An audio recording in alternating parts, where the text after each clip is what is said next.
Hello, this is Dr. Joshua Smith. I am coming to you live from my Sanctum Sanctorium, and happy Avengers Week. Um, we are finishing up Autism Awareness Month, and this is a very exciting time. Um, and a lot of the kids I talk to are very excited for Avengers Endgame, so it has been fun to talk about. Um, and This will be my final webinar. This will be a short one, and we will be talking about autism and regression. This video series is being sponsored by my children, and they are raising money for suicide awareness. There's a link attached with this video, and if you could click on that and donate, if you find this helpful, that would be great. This video will be uploaded to YouTube tomorrow. For you to share with anybody that you think would benefit from this video. So one of the nice things related to this topic of autism and regression is this is one of the few areas in autism where we have some clear things to say. So that is always helpful. I often speak in nebulous ways that are unhelpful, and that's only because there's so many things that we don't know. But this is one of the things that we do know about, so that is helpful. When it comes to developmental disorders, there is only one disorder that results in children losing progress, and that is childhood disintegrative disorder. And the child goes through a year and a half or two of normal development and then loses development. That is not the case with any other developmental disorder, including autism. So if we see a loss of progress, that is a problem. Children with autism develop at such diverse rates, and it's impossible to predict.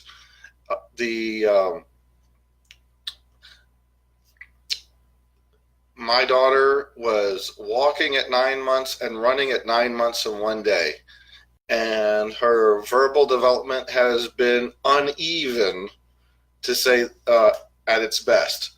So it is very hard to pinpoint any one particular developmental template for any individual with autism. But the one thing that is true is when they have it, they have it. So if for whatever reason a child has taken a step back in progress, that is a serious issue.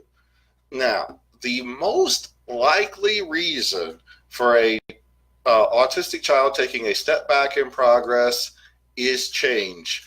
As we all remember, and the change song is very helpful in this endeavor, everything different is sad and bad. Everything different makes me mad.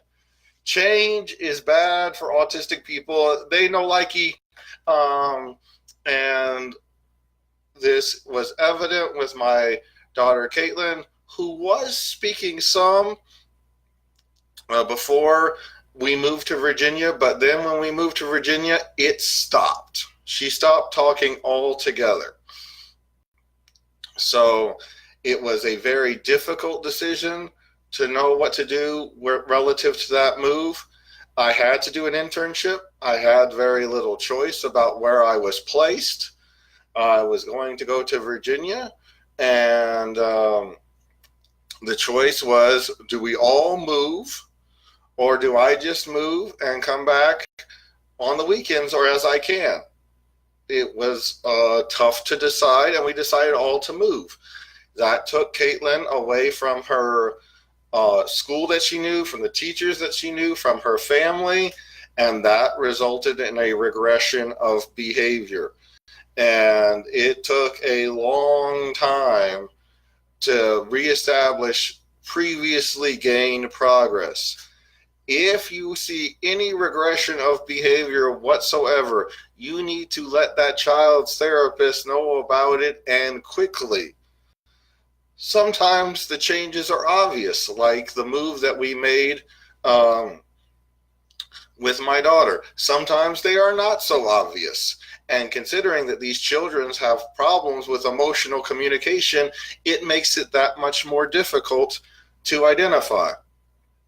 So, that is why the therapist needs to get in there and figure out what is going on if it's not obvious.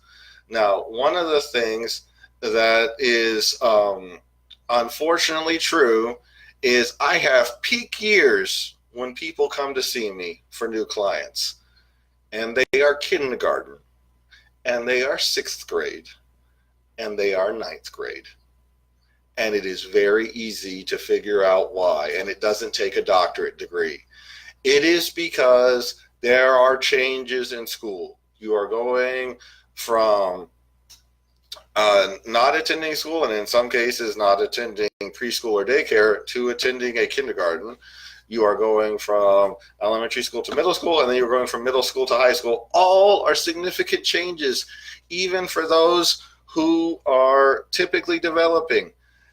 In therapy of all kinds that the child is receiving, there needs to be significant work done in preparation for those changes.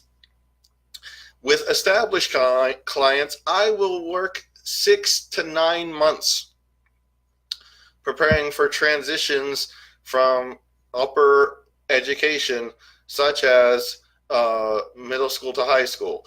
And then college is a whole nother bottle of mustard that requires even that much more extensive preparations. It is also things that families should especially work on in helping prepare children for these changes. And changes that may not seem significant for you are very significant for them. Even such a perceived trivial change as using a combination lock can be very concerning for these individuals. And I have spent many a therapy hour working with children on how to use a combination lock. And some of them can be a little tricksy, I must say. Also, with each level of educational advancement, we're dealing with more people and more noise. Noise is bad. No likey the noise. And you can feel very comfortable. I love you too, Roger Conley. You are the best. There's more people with each level of educational announcement. That means more noise. That's more people to get to know. That's less people who know you. Bad, bad, bad. And it requires preparation for these individuals to be ready. There are also a significant change that is not uncommon to our population, and that is divorce. 80% of families with special needs, those marriages result in divorce. And it's very clear to see why in the amount of stress and lack of marital time that is available to the couple. It's not helpful. Divorce is bad for any kid. It is super duper bad for children with autism. And they have a hard time understanding what is going on, the differences in the living situation, and differences in rules that are between the two houses can be really hard for them to understand. And even when parents are getting along really well as co-parents, there is minor variations in the schedule and the rules which can be difficult for these children to understand. Now, divorced parents, let's talk for a minute. I have seen all kinds of divorced parents in my work. I see divorced parents who, when they come in here, they don't even act divorced. They even flirt with each other. It's amazing. And they get along very well, and that's great. And then I see divorced parents who I can tell that they don't like each other. And yet they come together and they are mature in the parenting of their child, and they make sure the child gets what they need. And I really admire that. because that can be so difficult. And so I really respect those parents. And then I see parents who do not get along at all, and it is obvious to everyone, and it really negatively impacts the child. And I have seen children who should be progressing very well not progressing as a result of their biological parents not getting along. You have to suck it up. This is just how it is. This is big boy and big girl time. Once you have a child with someone, you are involved with that person one way or another for the rest of your life.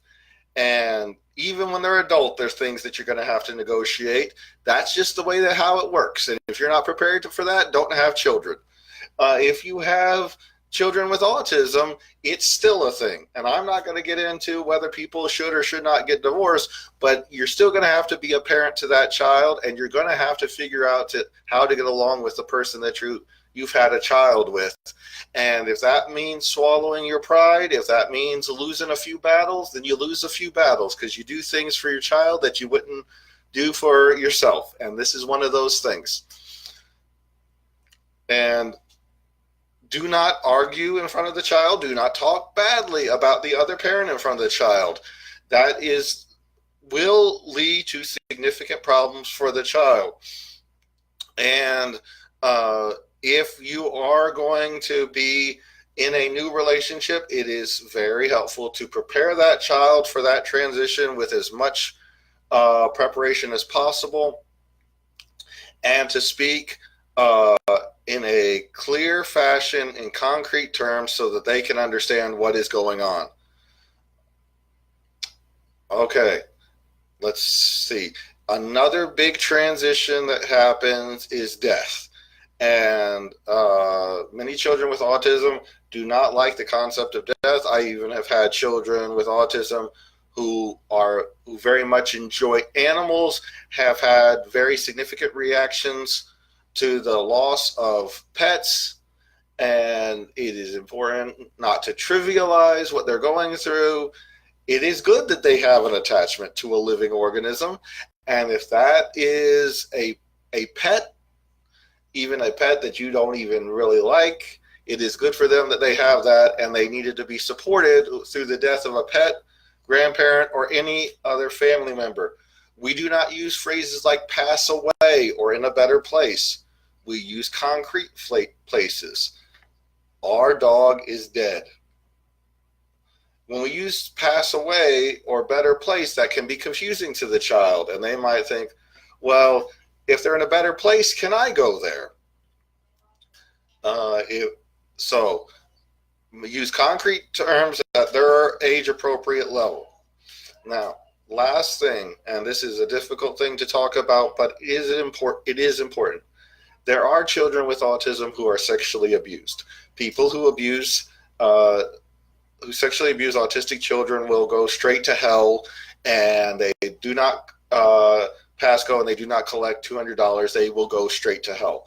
And I have seen this, and this is one of the most upsetting things that I have seen. I have worked on a case where a limited verbal autistic child that they were concerned was being sexually abused, and they asked me to talk to the child and see if we could get information out, and I was able to get that out in time. And then the perpetrator did confess to that once we had the statement that we were able to obtain from the child. And these kinds of things, they make me sick. So it is not inappropriate to ask questions about this if there is concerns. It is not appropriate. It is appropriate for parents or medical providers to do examinations, like physicians, if there is a concern. And then if there is a concern, we need to make sure that these perpetrators are arrested and they spend the rest of their life incarcerated. And that is about as charitable as I can say on the subject. These are the main reasons why you would see a regression in a child with autism. It is an appropriate thing. It is one of those things that you let the child's psychologist or therapist know about quickly so that it can be addressed efficiently. Anything else would be limited probability, such as a reaction to medication, possibly a reaction to puberty, but usually not significant. I hope that these webinars have been helpful. If anybody has any questions for me, feel free to send them my way. And I will continue to be doing webinars when topics came up. If you have anybody else has any other suggested topics for me to cover, please let me know. And like I previously said, I will have this up on YouTube tomorrow morning, and please donate if you are available. I hope you have a great day, and if you need any grief counseling after Avengers Endgame, please come to Dr. Josh Smith Psychology, and we will meet your therapeutic needs.